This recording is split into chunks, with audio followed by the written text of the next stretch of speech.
네, 기업 탐탐 시간입니다. 증권부 기자들이 그 현장의 분위기를 전달하는 시간인데요. 얼마 전 상장사들의 반기 보고서 제출이 마무리가 됐습니다. 그동안 저희 시간을 통해서 소개됐었던 기업들의 최근 이슈, 어떤 것들이 있었는지, 현재 흐름은 또 어떻게 진행되고 있는지 오늘 리뷰 시간 한번 가져보도록 할게요. 증권부 이대호 기자 자리하셨네요. 어서 오세요. 네, 안녕하세요.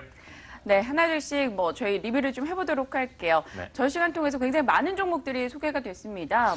가장 우선에서는 젠백스부터 좀 살펴볼 텐데요. 키워드로 좀 확인을 합니다. 네. 키워드는 수급 악재 그리고 장기전이에요. 최근 좀 좋지 않은가 봐요. 3월 22일에 방송이 됐었습니다. 네. 오늘은 이제 상반기에 기업 탐탐 제가 소개를 했던 기업들 리뷰를 해드리는 시간인데 3월 22일 당시 젠백스 주가가 12,000원 선이었는데 지금은 4월 초에 한 보름 사이에 14,000원까지 올랐다가 네. 최근에는 주가가 좀 약세를 많이 보여서 거의 한때 10,000원이 깨지기도 했었거든요. 네. 어떤 흐름들이 있었느냐. 문제는 이유를 살펴보니까 수급에 일단 문제가 있었습니다. 그러니까 젠백스 주식을 좀 많이 담아놨던 한 펀드 매니저가 자산운용사에서 이제 교체가 되면서 그의 포트폴리오에 담겨있던 젠백스 주식이 이제 시장에 많이 매물로 던져진 건데요. 때문에 주가가 많이 하락했던 이유가 있고요. 7월 중순에서 8월 중순 사이에 젠백스 수급, 기관 수급이 많이 안 좋다라는 걸 아마 체크해 보실 수 있을 겁니다. 그래서 이 젠백스 경영진이 이 회사 주식을 많이 사들이고 또 이를 공시를 하면서 시장의 좀 불안감을 좀 덜어주기 위해서 노력한 면도 있었고요. 젠백스가 바이오 사업은 꾸준히 진행을 하고 있었습니다. 네.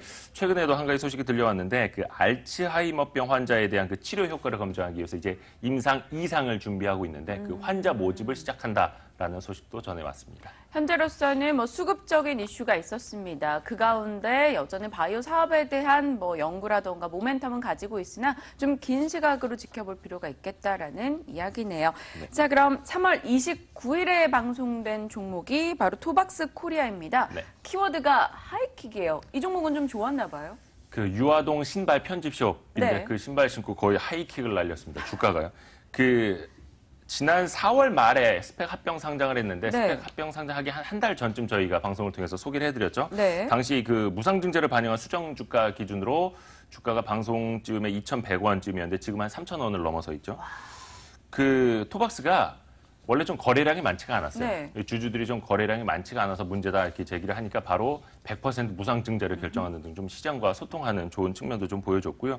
성장세도 좋았습니다. 요약만 간단히 하자면 상반기 매출이 전년 동기 대비 2배에 달했습니다. 네. 계속 성장세를 이어가고 있고요. 순이익 같은 경우에는 스펙 합병 상장했던 일회성 비용 때문에 조금 악화된 측면이 있는데 한 9억 원대로 나왔죠. 하지만 그 일회성 비용을 제외하면 30억 원대 이르는 순이익을 거뒀을 거다 이렇게 또 추정이 되는 부분이고요. 다만 시가총액이라든지 거래량이 아직도 큰 편은 아닙니다. 토박스 같은 경우. 그래서 좀 주가 변동성이 크다라는 점은 좀 유의를 하셔야 될 것 같습니다. 네, 젠백스, 토박스 두 종목에 대한 이야기 리뷰 가져봤고요. 세 번째 종목은요, 4월 19일에 방송된 인포마크입니다. 최근에 좀 주가가 많이 올랐고요. 키워드를 살펴보면 기관의 관심이에요. 인포마크는 키즈폰하고 모바일 라우터 에그라는 제품을 주로 만드는 회사죠. 네.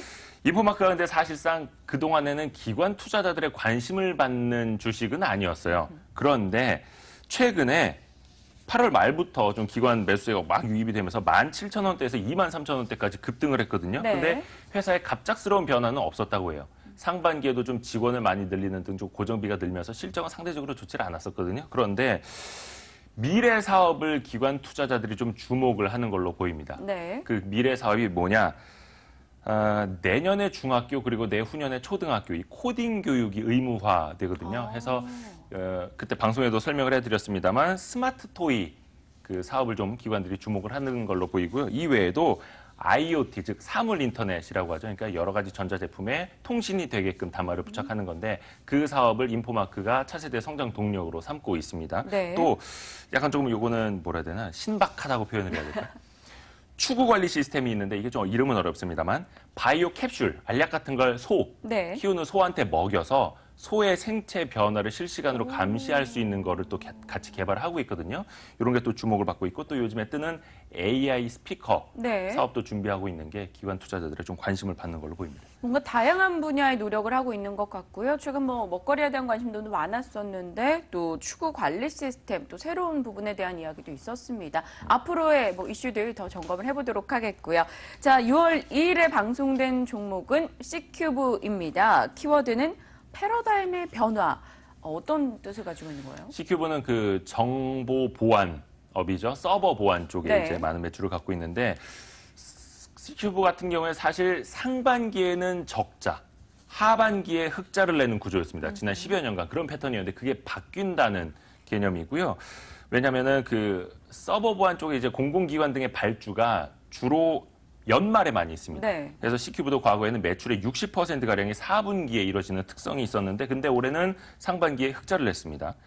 일본 쪽의 매출이 증가했고요. 또 기존의 서버 보안 부문이 성장한 데다가 Q 인증과 관련된 신규 매출이 네. 발생했기 때문입니다. 또 지난 14일에는 어떤 그 특허를 또 취득했다는 공시도 나왔고요. 지난달 9일이었죠. 그 외교부 웹메일 시스템에 이 QR코드 보안 방식이 탑재된다라는 소식도 전해왔습니다. 네. 저는 개인적으로 이 종목이 가장 궁금합니다. 6월 9일에 방송된 CIS 동트기 전 새벽이라는 키워드로 소개를 해주신다고 하는데, 리뷰를 해주신다고 하는데, 그 당시에 수주의 영향을 받는 것을 좀 많이 받는 것을 제외하고 본다면 굉장히 좋은 기업이다라고 이야기 주셨었어요. 그렇죠. 그때가 이제 한창 막 사드 네. 보복, 중국의 사드 보복 때문에 충격을 많이 받았을 당시였는데 그런데 최근에 주가가 1,700원에서 2,000원까지 아주 급등을 했습니다. 그게 지난달 14일에 반기 보고서가 제출된 후였거든요. 네. 사실 2분기 실적이 굉장히 안 좋았습니다. 그런데 그 실적이 나오자마자 급반등을 했어요. 그러니까 시장에서 이미 악재가 많이 주가에 반영이 됐다 이렇게 해석을 했던 측면이 있는 것 같고요. 네. 뭐 간단히 요약을 해드리면 지난 2분기 매출액이 전년 동기 대비 거의 5분의 1도 안 아이고. 됐었습니다. 중국에서 계속해서 좀 대금 지급을 지연시키고 있거든요. 그런 문제가 있고요. CIS는 이제 내년을 준비하고 있습니다. 네. 뭐냐면 중국을 대체할 만한 시장을 찾고 있는 거죠. 최근에는 그 일본 쪽에서의 수주 소식도 공시를 한 바 있고요. 네. 또 유럽 쪽에서도 큰 수주를 받기 위해서 최근에 또 노력을 하고 있는 면이 있어서 이 부분도 주목해 하고 있는 것 같습니다, 시장이. 네, 8월에 시장이 흔들릴 때 오히려 CIS는 또 좋은 움직임을 기록했던 만큼 앞으로의 모멘텀이 어떻게 작용할지 지켜보겠습니다.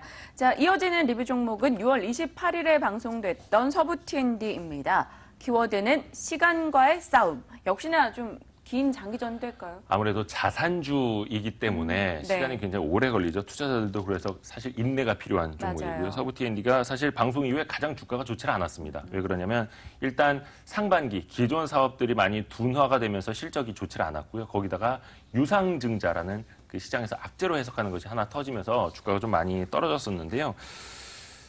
이런 가운데 그 오늘 10월에 용산에다가 문을 여는 초대형 호텔 네. 서울 드래곤시티가 과연 수익을 잘 내는지 이걸 이제 체크해 봐야 한다라는 투자자들의 관심 포인트도 또 하나 있고요.